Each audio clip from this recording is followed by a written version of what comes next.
Oi, gente, tudo bem? É, Vou falar hoje sobre soft skills para desenvolvedores e desenvolvedoras. É, eu sou o Leonan Pereira Dias, sou desenvolvedor no Pagar.me hoje, evangelista do PHPSP e PHPSP Santos. Vocês conseguem me encontrar no Twitter com @leonanpdias. Bom, spoiler, você não é pago ou paga para digitar código. E aí, para contextualizar um pouco, só para contextualizar sobre os soft skills, eu vou dar um conceito bem rápido em cima dos dois caras. Hard skills são habilidades técnicas, então basicamente são facilmente aprendidas e basicamente elas são tangíveis. Então você consegue medir o conhecimento da pessoa de uma maneira mais fácil. Soft skills, também é conhecido como people skills, elas afetam um relacionamento no ambiente corporativo ou no ambiente qualquer. E falando especificamente do ambiente corporativo, geralmente afeta a produtividade da equipe. Bom, entrando nas principais soft skills, e aí eu agradeço muito o time do Pagar.me, que ajudou a chegar nesses caras. Dado a sugestão do pessoal e tal, que a gente viu como experiência e tudo mais, comunicação é algo muito importante para qualquer desenvolvedor. Então, todo desenvolvedor ele precisa se comunicar muito bem para ele poder ser compreendido e compreender também quando for necessário. Então, ele precisa saber se expressar, seja numa reunião ou no dia a dia, conversando com os amigos, com os colegas de trabalho. E ele precisa saber interpretar também um pedido, uma mensagem, de modo que ele consiga classificar a urgência, necessidade real daquilo que é pedido e por aí vai. Então, a comunicação é algo muito importante para um desenvolvedor. E aí a gente sabe que existe aquele mito, aquele tabu, que os programadores e programadores ficam no aquário e tem um aviso lá: não alimente os programadores. Isso é péssimo, isso é horrível, cabe a nós mudar isso. Isso não pode acontecer de jeito nenhum, porque é o lance da comunicação. Se o desenvolvedor não conversa com as outras áreas da empresa ou qualquer outro lugar da comunidade em que ele está inserido, ele não consegue entender qual é a real necessidade, ele não consegue desenvolver nada para resolver aquele problema. Então isso é péssimo, a gente não pode deixar que isso aconteça em momento algum, porque isso é horrível, a comunicação fica falha e pode ser que as coisas saiam do jeito errado. E puxando um pouco o gancho sobre comunicação, reuniões nem sempre são perda de tempo. Então, a partir do momento que eu vejo muitos desenvolvedores reclamarem sobre reunião e sobre perda de tempo e tal, mas não deveria. Na verdade, o fato do desenvolvedor participar de uma reunião é algo muito importante, porque ele vai conseguir, sem nenhum filtro, sem nenhum problema de comunicação, entender o que está sendo pedido. Por isso é interessante que o desenvolvedor participe de reuniões e entenda que é importante para que ele consiga executar melhor o trabalho dele. E aí o segundo ponto é a empatia. Eu arrisco dizer que a empatia é uma soft skill que vai ajudar na resolução de conflitos, inclusive.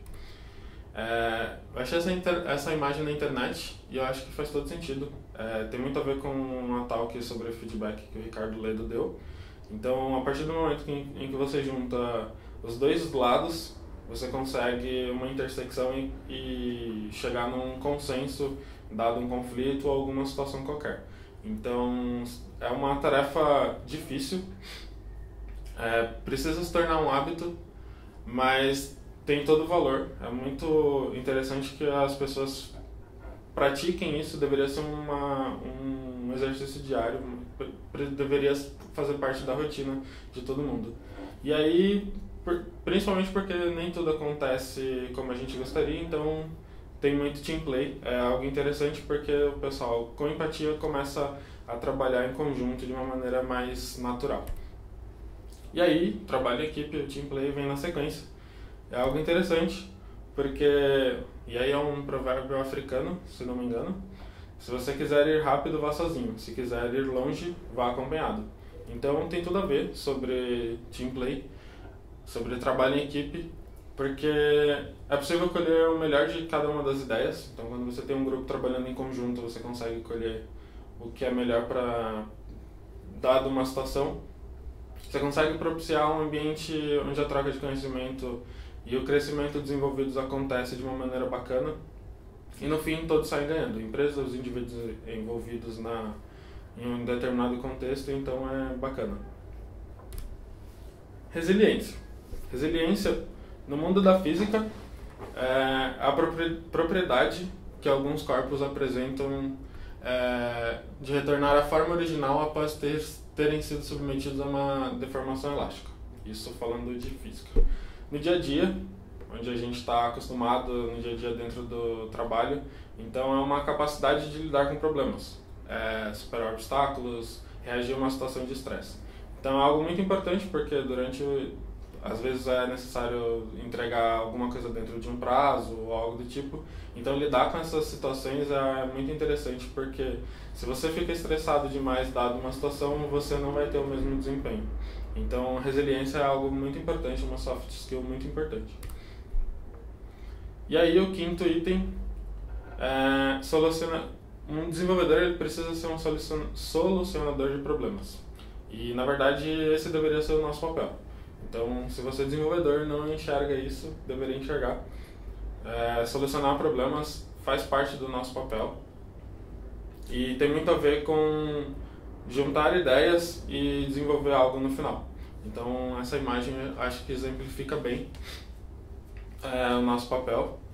E puxando esse gancho sobre solucionar problemas, eu tirei esse quote de um artigo do Paulo Silveira.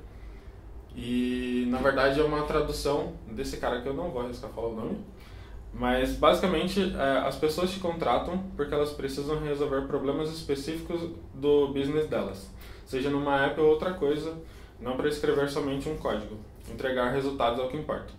Então, solucionar problemas é necessário identificar uma necessidade e, dada essa necessidade, um desenvolvedor tem esse papel de solucionar esse problema. Então, na verdade, código é algo que vem secundariamente, digamos assim. E aí, você não é pago para digitar código, mas sim entregar valor. E puxando para esse lance de entregar valor, qual é o sexto ponto, que é a visão de produto. E detalhe, produto é diferente de projeto. Por quê? Basicamente, um projeto tem um começo, um meio e um fim. Ele tem uma data de início, um processo de desenvolvimento e ele acaba em um determinado momento.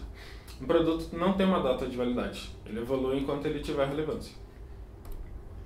Então, respondendo essas perguntas sobre visão de produto, eu acredito que tem muito a ver com senioridade, experiência do desenvolvedor, mas a partir do momento que você começa a fazer essas perguntas, o que poderíamos fazer para melhorar o nosso produto, quais as funcionalidades a gente pode implementar para que o produto continue em relevância e como medir os resultados obtidos, é um indício de que o desenvolvedor está adquirindo essa maturidade de pensar no produto. E muito provavelmente ele já tem uma noção real de que o código que ele escreve, na verdade, é só uma ferramenta, é só um meio para ele atingir um determinado objetivo. E aí eu trago uma observação do Davi Moreira, que o DevDrops, e em um dia comum de trabalho ele falou: hoje eu percebo que na maior parte do meu dia eu não estou codando, não estou editando código. E em alguns casos eu vejo que não codando eu entrego mais valor. E eu diria que esse é um momento em que atinge a maturidade que a pessoa entende, o desenvolvedor ou a desenvolvedora entende de que o código não é o produto em si, não é onde você deveria ter tanto esforço, não que não seja necessário, mas o problema a ser resolvido é mais importante. O software por software ele não tem a mesma relevância. Então, no fim das contas, o código é um subproduto, digamos assim. Como eu disse, é um meio para atingir um determinado objetivo, resolver um determinado problema. Bom, obrigado. Não sei se alguém tem dúvidas. Vocês podem me encontrar no Twitter ou por e-mail no leonan.dias@pagar.me.